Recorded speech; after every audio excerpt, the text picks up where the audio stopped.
Hi everyone, hope you're doing well from wherever you're watching this channel, depending on your time zone. Now, the year 2023 is finished and we are heading to 2024. As we enter 2024, it is emerging clear that the clouds are gathering and the fear is gone among William Ruto's close allies. Those who supported him, those who campaigned for him, and those who even defended him when he was wrong are now opening their eyes and facing Ruto with the truth. Miguna has been among these people, and we have been seeing how he's coming out clear now to face the regime with the truth. In his latest X, formerly Twitter, he posted something. He's sharing a screenshot of how the Kenyan shilling is behaving against the dollar. And Miguna is comparing that on how the Zimbabwe's economy has been behaving for time. And this is what he's saying. It's called a free fall a la Zimbabwe. Remember, it reached a time where Zimbabwe could not trade with their money and they turned to the dollar. Maybe we are heading to that direction.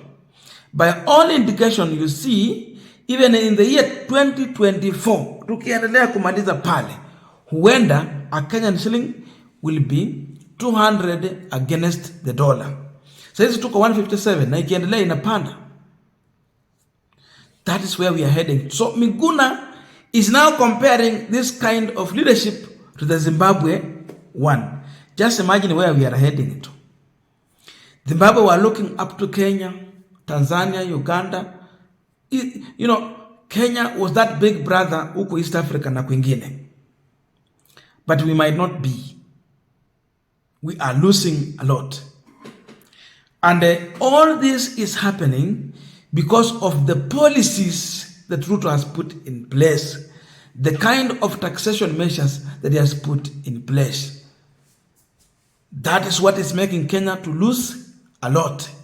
And indeed, this is a red alert for Kenyans to know the kind of person is in power and why are they losing. We are continuing this particular discussion, but just a quick request for those who are watching and you have not subscribed, please consider subscribing. To our channel subscribers, I must say thank you so much. And again, to all our viewers, please give this video a thumbs up. Thank you so much, and back to this discussion. Now, there are many questions that you would ask. Why are we losing? Ruto's poor economic policies have condensed our economy. Simple. Nothing else. Uhuru was here, we were never in this mess. But they are telling us that Uhuru was living a lie. What they are not confirming is if Uhuru lived a 10 years lie, and if so, why can't they live their 10 years lie? So that we can have our jobs, we can afford food, and the shilling cannot lose value. Imagine as we enter 2024, they still want to tax. They want to increase taxes. And as they do so, investors are leaving. Then you check on consumer cutting, on expenditure is happening, where people now wanapunguza matumizi. And as they do so, we see the illegal importation on rice. Or wanataka watafute shortcut. Pirates are now increasing at the cost. Yani tumefikia hiyo kiwango. When there is no jobs, people turn into other ways of making sure that they can eat. You check what government is doing, it is zero expenditure on development projects. Na shilingi inapoteza nguvu. Tuko hapo, maisha iko hivyo. You see them advancing their greediness on public parastatals. Wanataka kuziuza. Hii ndio mambo yanafanyika hii Kenya. and the continuation of foreign trips is at rise. Hayo ndio mambo yanafanyika. So we are not safe, and soon, it is not even soon, it is happening. Even Ugandans who are trading with Kenyan shilling, they are afraid. They can't trade with Kenyan shillings. We trade in dollars. Tanzania, the same thing. They had confidence in doing business using Kenyan shilling. They are no longer having that confidence. Instead, they want you to trade with them using dollars. Ona mali tumefika. The shilling is depreciating in a big way. And it is depreciating. Just check on how the government is spending. They are overspending. There is trade imbalance. Unasikia tu tumeleta edible oil and tax itakuwa cheap, inakuja inakuwa bei kali, ushuru inapotea na hapo. Unashangaa hii ni Kenya ina gani? Then unasikia at the end of the day, unfit for human consumption. So investors, you realize that there is change on investors' confidence. They no longer have confidence.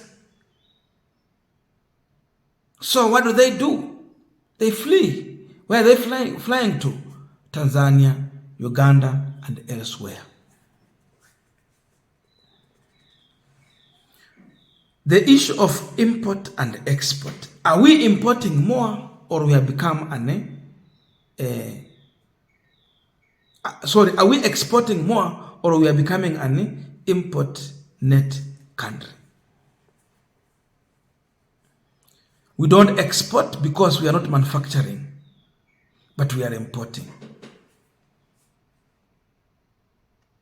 So how do you expect a shilling to gain when you treat investors to this kind of taxation? Then they lose confidence in you. They walk away, youth lose jobs, then you lose business, and you expect shilling to continue gaining value. It will lose. Your policies does not support manufacturing,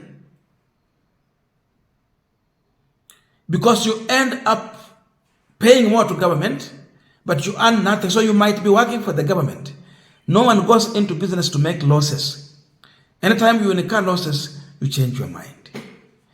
We heard that during these celebrations, we had so many ships docking at Mombasa. But can you go and check what was happening in Tanzania? There was traffic of ships on the ocean, not equal to what was happening in Kenya. So even people are not comfortable to come here in Kenya. So who gained more business between Kenya and Tanzania na kwingine? So we have now left only with the Kenyans living in diaspora. So diaspora remittance is the only thing that is even making this dollar to be where it is. Tukitoa hiyo mtaona maajabu. Yani hiyo ikitolewa ikuwe kando. Ama kama kungekuwa na Wakenya wenye wanafanya kazi in diaspora, tungekuwa na maajabu. Labda tungekuwa tunaongea mambo ya 200 or 250 against the shilling, a dollar. So the only thing, wale watu ambao wameshikilia economy ya Kenya saa hizi, Kenyans living in diaspora. Congratulations to you people. If it's not for you, then tutakuwa mahali pabaya zaidi. It's just because of you ndio tuko hapa. Ndio shilingi iko mahali penye iko. So Miguna is telling Ruto, look here, you are heading to the Zimbabwean way. Imagine now comparing Kenya to Zimbabwe.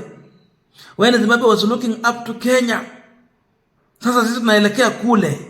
We are in a wrong direction. A clear, strong warning from Miguna to William Ruto and those advisors close to William Ruto. The economic advisors are doing a mess up to this country. David Ndii and their team walikuja na mambo ya G2G. G2G was to solve the issue of the dollar, but instead the shilling is sinking against the dollar. Instead of solving the problem, they created a mountain of problem. We are in a mess. So people are gaining courage. Even those who are supporting Ruto are no longer supporting him. They are finding reason to stand with the truth. And the truth is that these people, they came up with the policies that are so dangerous to any economy. They focus on collecting taxes on a large scale. They are doing so, but the fact remains that they are killing businesses. The question is, for you to collect more taxes or for you to open the tax bracket, do you overtax or you create an environment that will enable more people to come into business? You expand business so that you get more. Instead of expanding business, they overtax and shrink the businesses. And that's how the shilling will also lose value completely. We are in a problem.